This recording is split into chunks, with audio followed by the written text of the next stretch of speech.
Samantala, halos kompleto na ang investigasyon ng Independent Commission for Infrastructure kaya ipapasa na ito sa DOJ at Ombudsman ayon kay Pangulong Ferdinand Marcos Jr.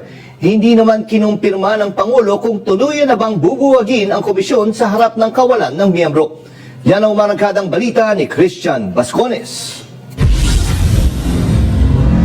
Malapit nang ipasa sa mga ahensyang panghustisya ang bola sa investigasyon sa mga sinasabing maanumalang flood control projects. Ito'y matapos kumpirmahin ni Pangulong Ferdinand Marcos Jr. na halos kumpleto na ang ginagawang investigasyon ng Independent Commission for Infrastructure o ICI. Sa isang maikling panayam, sinabi ng Pangulo na isa o dalawang bagay na lamang ang nililinaw ng komisyon bago tuluyang tapusin ang kanilang mandato. Kung matapos na yung trabaho nila, we will see what they can do next. But they really are coming to the end. Lahat na kailangan investigahan na nila. Maybe there are one or two other loose ends that they have to pick up. Ayon sa Pangulo, ang desisyon kung may itatalagang bagong commissioner o ipagpapatuloy pa ang operasyon ng ICI ay nakadepende umano sa kung may natitira pa itong mga trabahong kailangang gawin. Nang tanungin kung may konkretong plano sa muling pagtatalaga ng mga miyembro ng komisyon, nilinaw niya na wala pa itong pinal na desisyon. But we haven't really decided on that yet.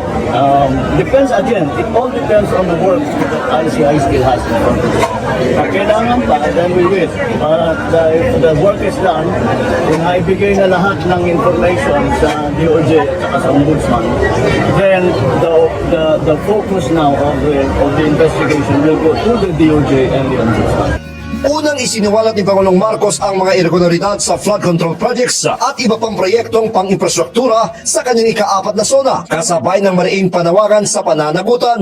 Matapos ito, inilunsad ang sumbong sa Pangulo website na tumatanggap ng mga reklamo mula sa publiko na siyang pinagmulan din ng mga impormasyong ipinasa sa ICI para sa mas malalim na investigasyon.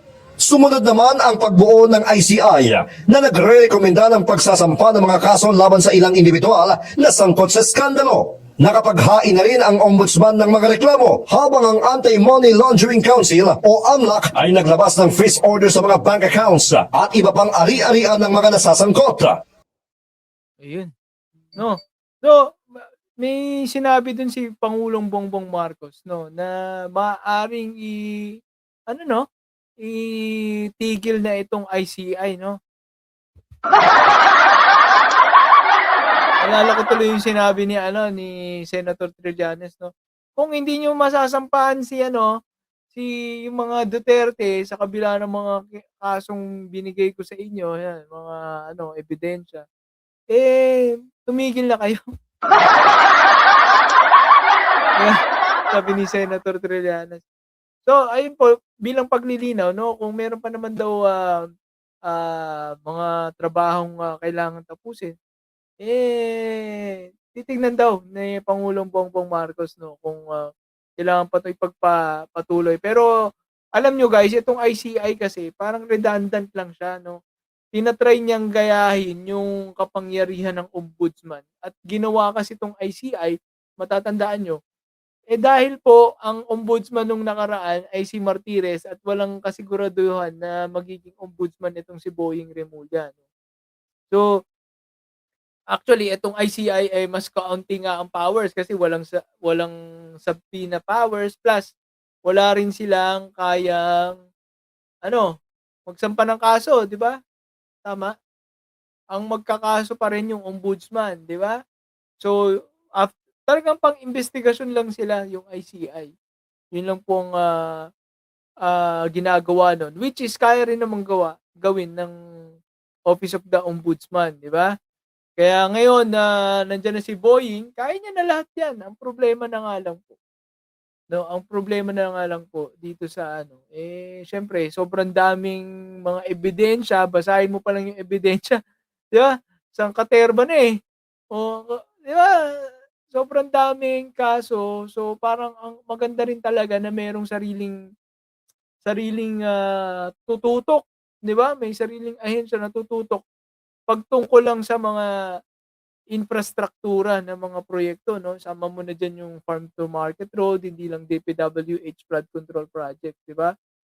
So lahat 'yan dapat, matutukan, para mas mabilis na masampahan ng kaso, 'di ba? Hindi yung ilang taon na ang nakalipas bago pa lang masisilip, 'di ba? Ayun. So, 'yun po ang ibig sabihin ng, pagkakasabi ni Pangulong Bongbong Marcos.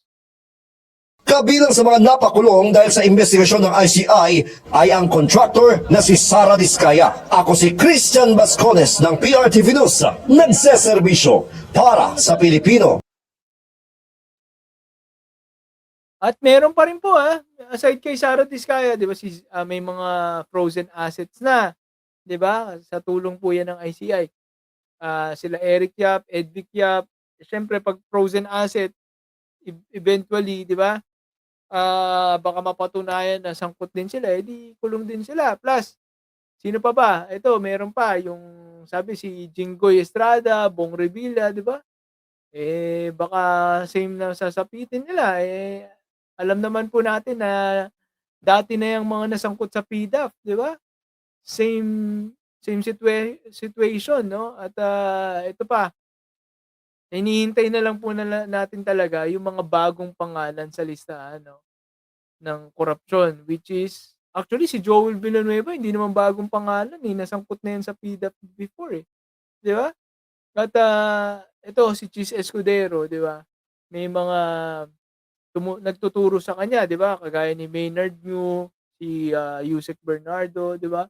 Lahat po 'yan. At, sa Lunes, mukhang sinagpina na yung mga 'yan, so papaatinin ng, Blue Ribbon Committee. Ang Ribbon Committee may kakayahan magsabpina, pero wala po silang kakayahang magkaso, 'no?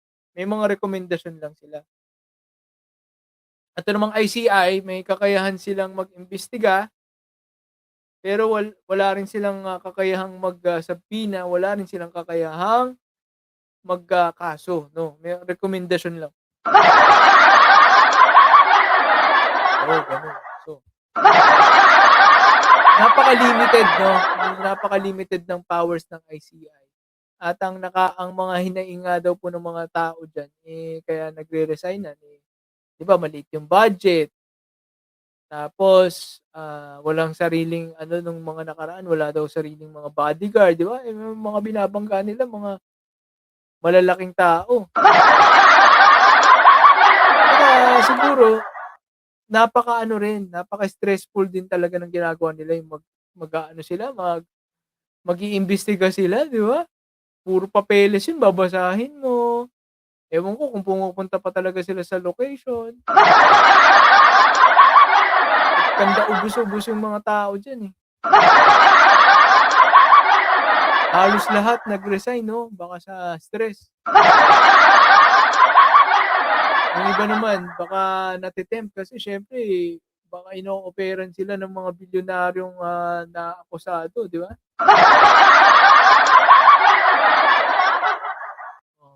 Ang hirap po talaga ng kalagayan ng ICI, 'no. Hindi kasi sila yung kasi ano lang po sila, 'di ba? Binuo lang sila para specific dito at, parang, ba tawag dun, kung sakaling hindi po mauupo si Boying Remulla nung nakaraan as, ombudsman, at least meron pong isang way para magkaso pero yun nga, ang nakikita ngayon yung kakulangan ng kapangyarihan ng ICI. Ngayong merong ombudsman, 'di ba, parang redundant na, magdadagdag ka pa ng mga tao diyan, 'di ba? Tapos may another budget po 'yan, tapos yun nga, yung mga buhay nila, yung mga ina-assign diyan, delikado, 'di ba? Ngayon nga si Boying Rimulya alam ko nabigyan ng mas maraming escort, bodyguard kasi nga ang hirap po ng kanyang ginagampanan, 'no. Talagang, ang babanggain mo mga bilyonaryo, 'di ba?